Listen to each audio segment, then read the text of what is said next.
బాహుబలి 2 లెక్కకు మిక్కిలిగా ఉన్న అంచనాల మధ్య మరో 3 రోజుల్లో థియేటర్లలోకి వస్తోంది. ఈ క్రేజీ ప్రాజెక్టుకు ఏపీలో తొలి 10 రోజుల పాటు 6 షోలు వేసుకునేందుకు ప్రభుత్వం అనుమతినిచ్చింది. అలాగే తెలంగాణలో రోజుకు 5 షోలు వేసుకునేలా అనుమతులొచ్చాయి.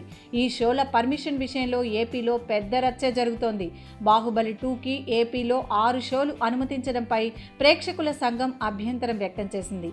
అలా అనుమతించడం చట్ట వ్యతిరేకమని, ప్రభుత్వం జారీ చేసిన జీవోను వెంటనే రద్దు చేయాలని ఏపీ హోంశాఖ ప్రిన్సిపల్ సెక్రటరీ అనురాధను కోరారు.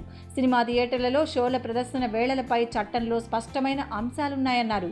రాత్రి నుంచి 1 గంట నుంచి ఉదయం 8 గంటల వరకు ప్రదర్శనలు ఉండరాదని చట్టంలో ఉందని వారు తమ కంప్లైంట్లో పేర్కొన్నారు. ఈ విషయంపై ప్రభుత్వం నుంచి స్పందన రాకపోతే కోర్టును ఆశ్రయిస్తామని ప్రేక్షకుల సంఘం తెలిపింది. మరో 2 రోజుల్లో బాహుబలి 2 థియేటర్లలోకి వస్తున్న టైంలో ఏపీలో షోల మేటర్లో ఈ కాంట్రవర్సీ రేగడం బాహుబలి అభిమానుల్లో ఆందోళన కలిగిస్తోంది. Thanks for watching. For more interesting updates, don't forget to subscribe Filmy Looks.